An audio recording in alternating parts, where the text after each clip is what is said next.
One is The Sandlot, like Dad said. It was made in 1993, but it's set in the 60s. But what I enjoy about that is it was set in a neighborhood, and it reminded me of doing pickup games with all of my friends as well. You know, playing Sandlot ball with all of my guys at the same field every single summer. But also some of the other things that went on. Um, the group of guys trying to help the one friend connect with the girl and failing miserably until he didn't.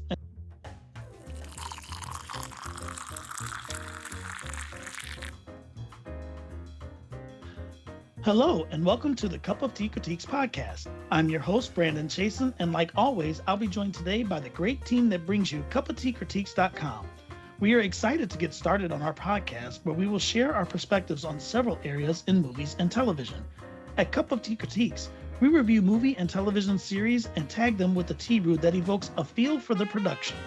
In this way, you can decide for yourself if they're your cup of tea. Here on the Cup of Tea Critiques podcast, we will dive even deeper into the productions and topics we broach on our website, engaging in conversation and sharing our unique perspectives. Ready for a deep look with the Deep Brew? This week's topic, nostalgia and throwback productions. So, let's get started. Cup of Tea Critiques is a family affair, and I'm here with my brother Chris, my mother Reba, and my father Terry.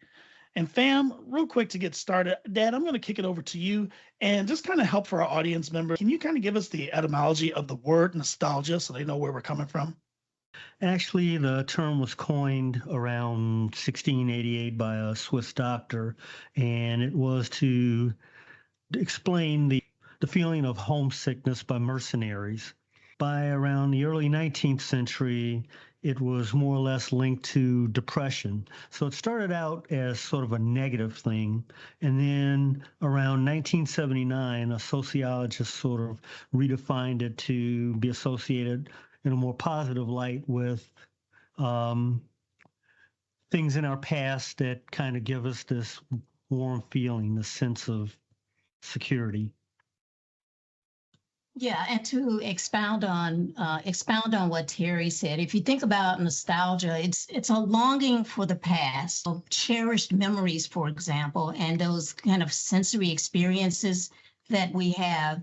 What your mom's kitchen smelled like on holidays. Some of the songs you heard when you were, say, 10 years old, and now as an adult, you hear those songs again.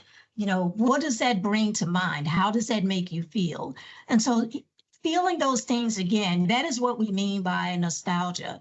And so it's that kind of warm, fuzzy feeling you get when you hear things or see things or feel things that remind you of the past. And it gives you this longing of that time. Now, another thing to add about nostalgia, though, is it is subjective. That is, you know, a song that reminds you of something from the past that gives you a warm and fuzzy does not necessarily give someone else a warm and fuzzy. That's a great point, Mom, because for every audience member sitting in the crowd for any production or watching it at home, it is relative to that person sitting there, what they actually connect to or what connects to their past. So we do have to keep that in mind when we're talking about that nostalgic feeling.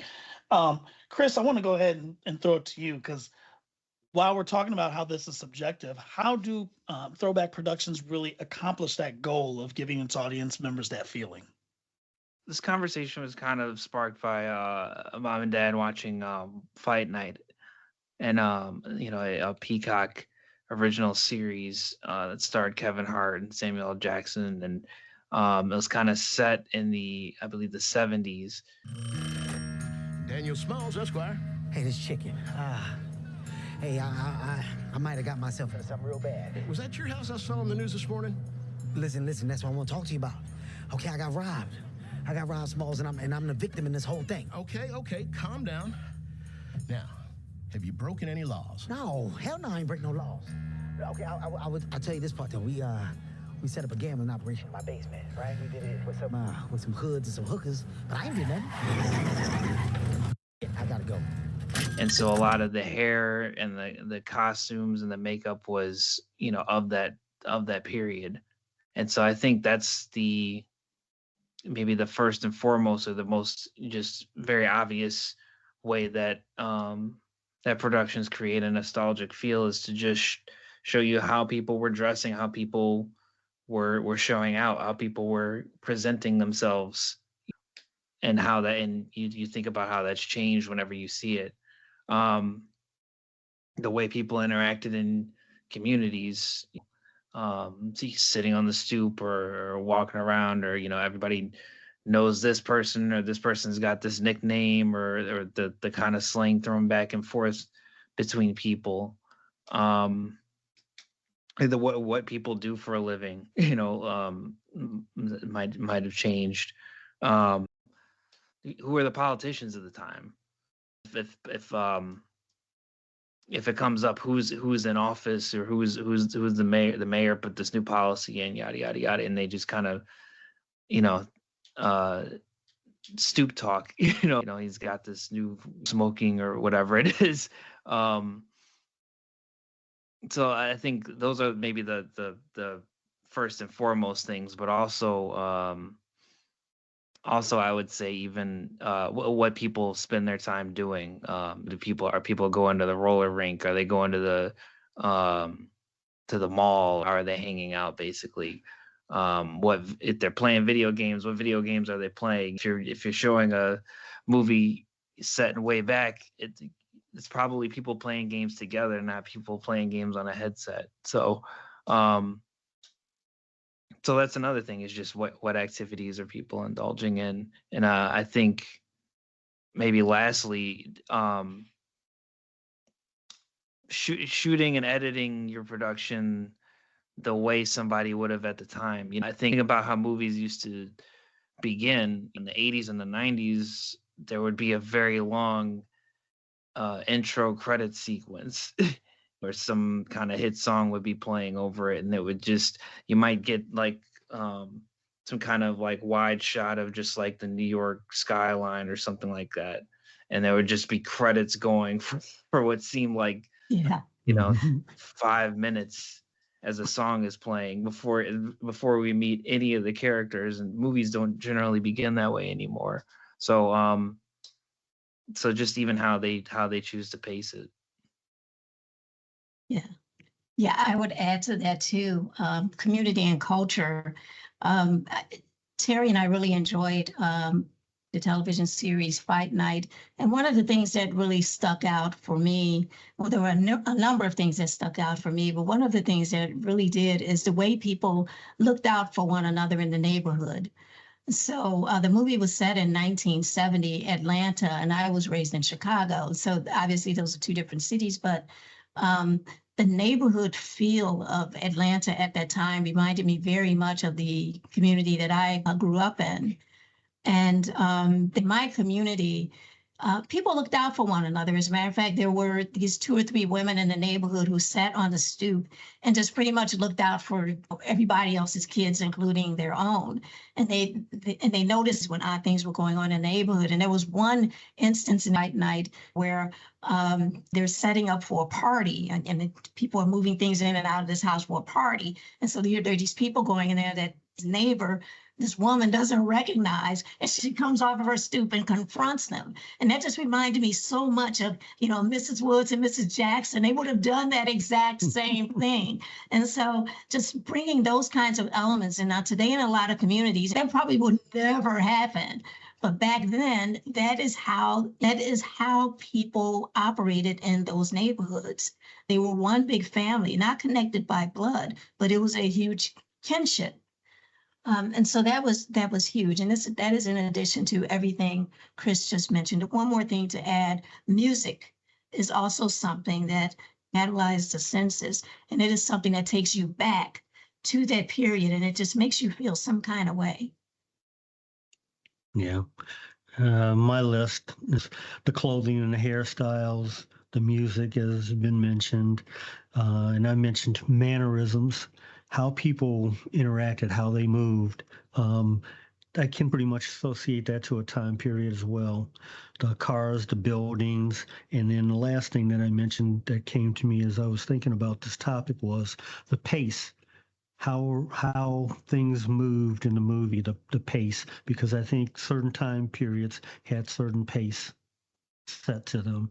Some things happened faster in certain time periods. Some things were more slow. Those are all very interesting thoughts. I'll say the way that for me these productions achieve that nostalgic feeling are number one, like with a lot of the props. So, for example, rotary phones. I'm not old, but at the same time, like I was around when there were desktop phones, and you couldn't exactly walk around the grocery store with your phone that's still connected at home in the kitchen. So those are some of the props. Obviously, clothing, which for me is a little harder to connect with because it feels like the clothing of my past is also currently popular. The '90s trends. It doesn't feel that far back because it's still present. Um, and then, Mom, you touched on it too. The music, the music of these productions really does a good job of taking you back in time, which is funny because sometimes that's not necessarily entirely their purpose. So, take for example, Guardians of the Galaxy is nowhere near a film that's a nostalgic film, but its music is all from the past. And every time you hear a different piece from that movie, it takes me back. Pick one. It'll take me back to a backyard barbecue we had, a time hanging out with my grandmother. It's another one I'll say, and this is just kind of an interesting thing I was thinking about while you guys were talking. So I think about Star Wars as well when it comes to nostalgia, which again, not a nostalgic film in its own right, but every introduction to a Star Wars movie starts the same. That same intro is the same. And I feel like for a lot of audience members, they know that it's about to scroll the setting of the current movie, but they hear that piece, and the moment it starts, they're taken back to the very first time they ever saw that movie. And so it's just interesting that a piece can have a consistency within its, several iterations, and yet it still has a chance of giving that nostalgic feeling. So we've established exactly like how productions are able to give us that nostalgic feeling, whether it's based off of music, the jargon that's used, the clothing that's there, etc. But one thing that I'm taking away from this when we were talking is what do we learn from Throwback Productions? And just speaking for myself, for example, while I've been watching, it's not a Throwback production itself, but I've been watching a show from the past, Lois and Clark, The Adventures of Superman. And one of the fun things for me in that show is they use, it's set during a time where newspapers actually existed. So having the deadlines for the newspaper release, but also, and the biggest one for me was phones. You know how you're always complaining that I seem to run off every time we start talking about something important? I recall mentioning it once or twice. Well, there is a reason for that. It has nothing to do with my having a fear of intimacy or being afraid of falling in love or anything like that.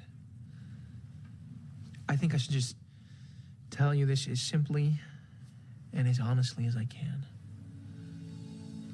Lois, I'm super. They had desktop phones. They were not cordless. They were cords. You could only stay basically around your desk. You couldn't migrate over across the room.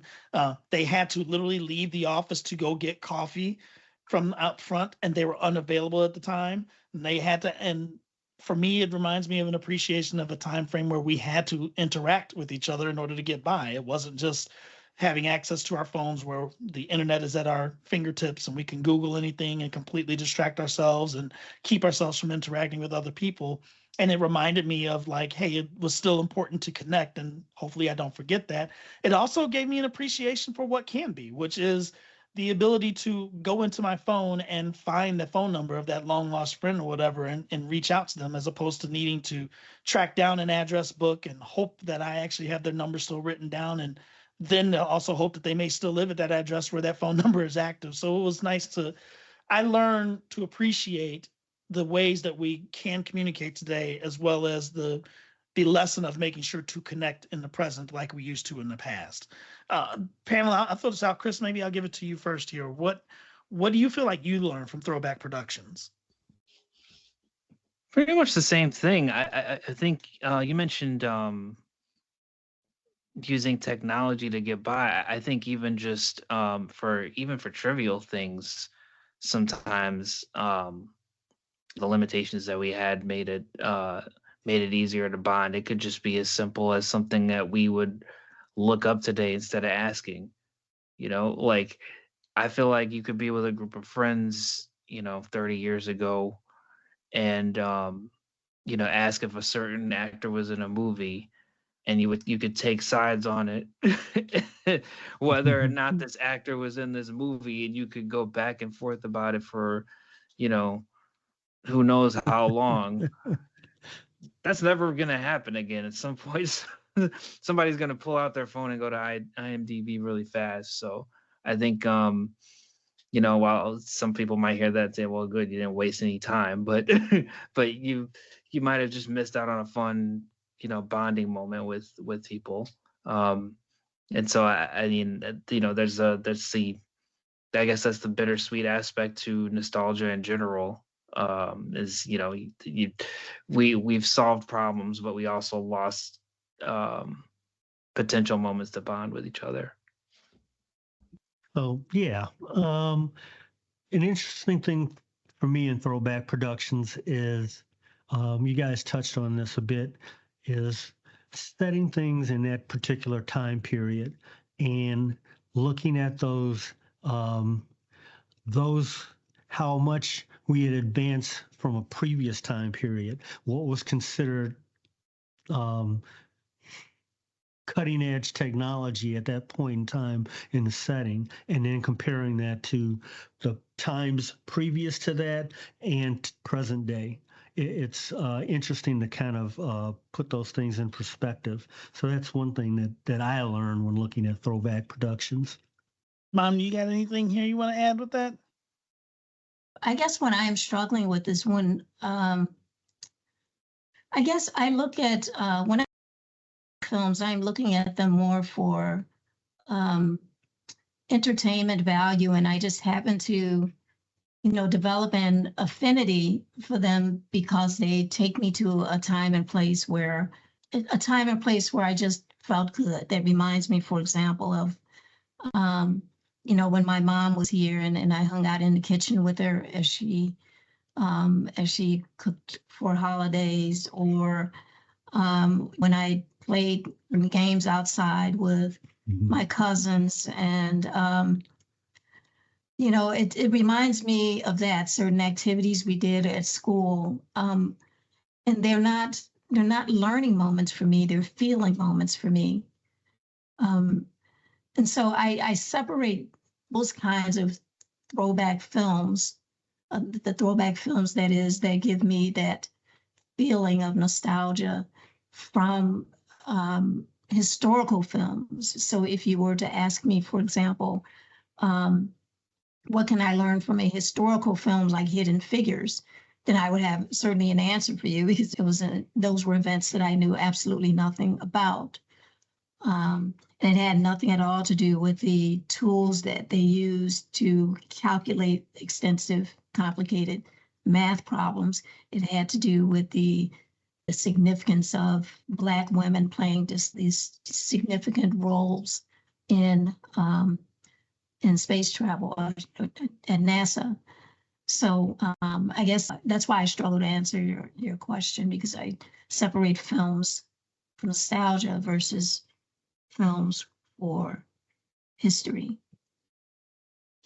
That actually is a great point to bring up, Mom. I'm glad you did, because a movie that did cross my mind was 13 Days, which is a movie made in 2000, but it's about the Cuban Missile Crisis from the early 60s. Mm-hmm. But it's kind of hard for that to give a feeling of nostalgia. Now, of course, if you're watching it, if you were alive during that time, you can see the dress, you can hear the way that the president and his cabinet members spoke, and that may take you back to that time period. So it may give you a small sense of nostalgia. But to your point, it is more of a historical piece as opposed to a piece meant to evoke nostalgia. So that is a separation between those two. Look at that in comparison to, say, the movie Bumblebee, which is obviously an action flick. It's about Transformers, but Bumblebee was set in the late 80s. And I'm bringing this up because there was one moment of nostalgia, but it makes me appreciate, and talk about things we learned from Throwback Productions. There's a part in the movie where they bring up the internet, and there you hear the dial-up sound for trying to connect to the internet. And the nostalgia I get was, it was kind of cool the first couple of times my parents allowed me to use the modem, and then I think about present day, and I'm like, thank God I don't have to deal with that dial-up tone anymore. And waiting and hoping it connects. And heaven help us if somebody picked up the phone while you're connected to the internet and that was dropped. So, what have I learned to appreciate today's way of connecting to the internet as opposed to the past? Thank goodness. um,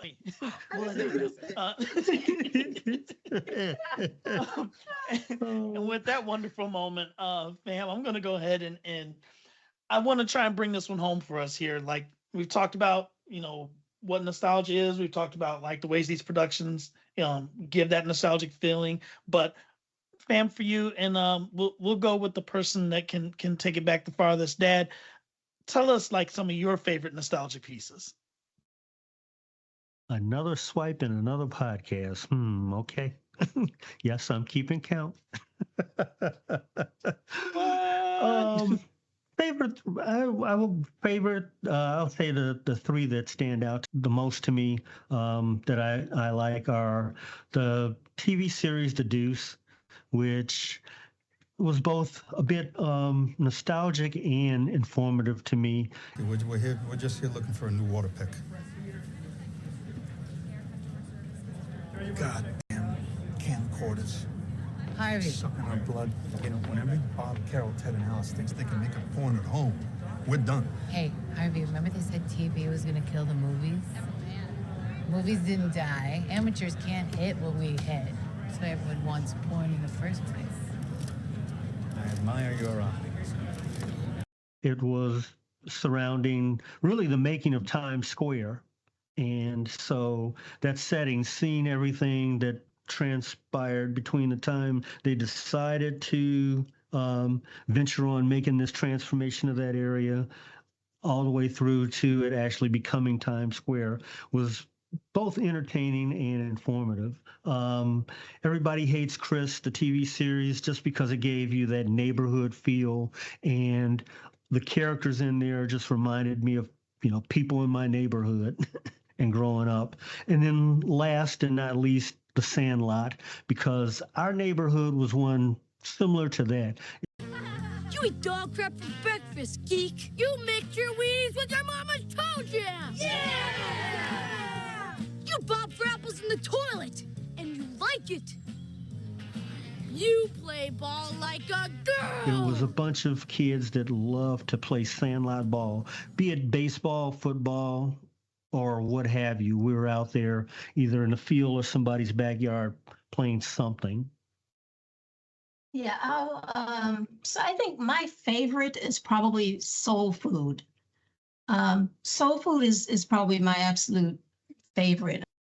The cinematography in Soul Food made that feel like a throwback film. And it reminded me very much to see interior of the house, the conversations around the table, and especially the fights among the sisters. Reminded me very much of my family. And I was the youngest in my family. We had a large family. And so I got to see it all and hear it all. Well, I wasn't in the kitchen because Mama and Daddy kept my head in the books. And that's why I'm a successful lawyer. And that's why. So as you can see, Moms and Aunt Terry don't get along. Never have, maybe never will. Big Mama says she should have named them Vinegar and Oil, because they just don't mix. And Soul Food has felt very much like a throwback film in every way, even in terms of weddings being held in a big hall, even in terms of the music that was played. It was very much like that. Another would be Fight Night, which I think I've already expressed. And it was because of just everything. As Chris mentioned, I was quite motivated to write about how that movie just made me feel some kind of way. And it was because everything about it, the lighting, the costumes, the hairdos, the conversations, especially the neighborhoods, the people in the neighborhoods. It just took me back. It took me back to the point where I had tears in my eyes. And it wasn't even so much about what the movie was about. It wasn't the story. It was everything else. It was the other elements of the film that took me back. So yeah, those would be mine. So for myself, I'll say that a few of my favorite productions. I have like two movies and a TV show here. One is The Sandlot, like Dad said. It was made in 1993, but it's set in the 60s. But what I enjoy about that is it was set in a neighborhood, and it reminded me of doing pickup games with all of my friends as well. You know, playing Sandlot ball with all of my guys at the same field every single summer. Can't go back there, Smalls. Then how do we get the ball back? We don't. We don't. It's history. It's history. Kiss it goodbye. Kiss it. Shut up, Tommy. It's gone, man. Gone. Game's over, man. Just get another ball tomorrow. Yeah. We'll never see it again.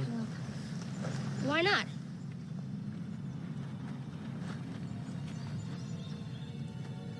The Beast. But also some of the other things that went on.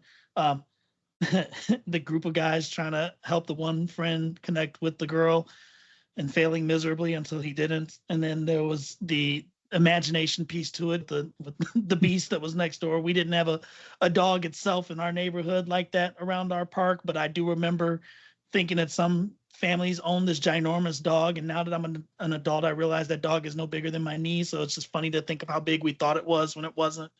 Another piece is Remember the Titans, which was created in 2000, but it's set in 1971. Again, I wasn't here yet, but I do like that it takes me back in time. It has a lot of cool elements in it, including the music.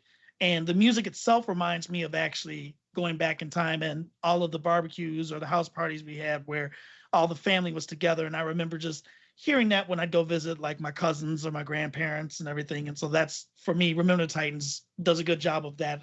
And then lastly, I chose Agents of S.H.I.E.L.D., which is set in present day for the most part, or like kind of a futuristic present day, scientifically speaking. But the last season actually spent most of it in the past. They spent time in the 30s, in the 50s, and the 80s. And I enjoyed seeing some of the ways that they pulled off those time periods. See police officers with their thicker wool uniforms. And when they go to the 80s and what is supposedly a futuristic time, at that time when we had the digital age. When he gets here, just count the dough and let me do the talking. You got it, boss. You're early.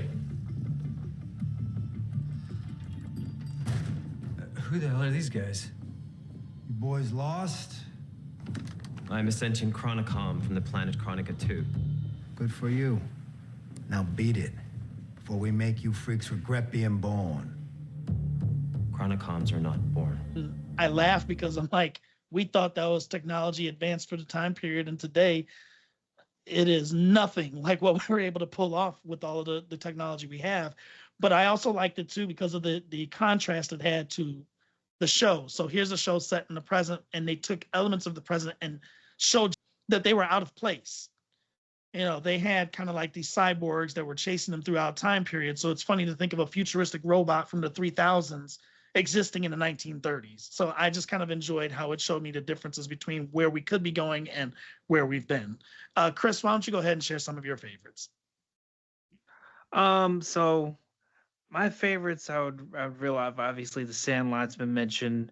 I do want to throw that one in there along with Wonder Years, Everybody Hates Chris, and the Goldbergs. I think it's interesting. Those four productions also have voiceover, which kind of helps give you that throwback feel because it's the main character is telling you about this, is in the story, but also talking about himself while he's in the story. So it kind of helps you. It helps to give you that throwback feel. And what can I get you? And then there was Barry. Without fail, he'd always order the wrong thing. You know what?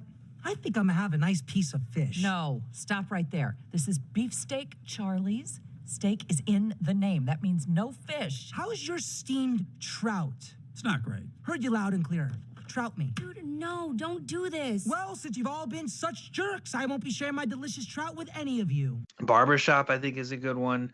Because I think it's a passed down business to the main character. So he's got all these people in there that knew his father and refer back to his father and people he's known for years, relationships he's had for years, and the way it operates kind of certain people, like a guy comes in after his job interview, and Calvin gives him his haircut for free, that kind of stuff. So I think Barbershop's a good one. A sleeper, I don't know if it's one of my favorites necessarily, but ATL came out in the mid 2000s, which was starred T.I. and a Big Boy from Outkast was in it, and it's kind of about kids at the end of high school. And I just remember, I think it's a good throwback movie because it's just them trying to enjoy their last days of high school, and I think a lot of people can relate to that. The only thing different about me is my address. You sure? I didn't want you or anybody else judging me like you're judging me now. Man, you lied to me. What you expect? Man, what you want from me? Why are you here? I want you to tell me that you forgive me. Tell me that you still care. Another one is, and I think the last one here is Menace to Society, which is it's not a great nostalgia movie in general because of there's so much violent crime in there, and it's actually it's actually kind of sad in a lot of ways, but it is again about kids near the end of high school basically. But what I thought was nostalgic about it is the soundtrack was a little different than a lot of kind of the shoot 'em up movies of that time period that they usually had. They were all kind of gangster rap, but Menace to Society was a little different because they had songs like Love and Happiness by Al Green, Atomic Dog by George Clinton, Got to Give It Up by Marvin Gaye, Only the Strong Survive by Jerry Butler. They had all these kind of like these songs from an older time actually, that were, this movie set in the early 90s. They had songs from a couple decades prior. So I thought that was interesting, an interesting aspect to Menace to Society. Yeah, Chris, you just literally took us all the way through what nostalgia really is. It's in the music, it's in the settings, it's in the time frames that these events occurred. So that's perfect. So with that, we're going to wrap up this edition of the Cup of Tea Critiques podcast. Thanks so much for listening and figuring out your cup of tea along with us. Honestly, we could go on and on like we do at our dinner table, but we look forward to you joining us again next week for another great discussion. Make sure you rate and follow the Cup of Tea Critiques podcast wherever you listen to your favorite podcast. And don't forget to leave a comment and share your favorite throwback productions. You can stay in the loop on all things COTC by subscribing on our website at cupofteacritiques.com. You can also find us on Facebook, check out our Instagram at Cup of Tea Critiques, and on Letterboxd at COT Critiques. For Reba, Terry, and Chris, I'm Brandon. We'll see you next week for another deep look with a deep brew.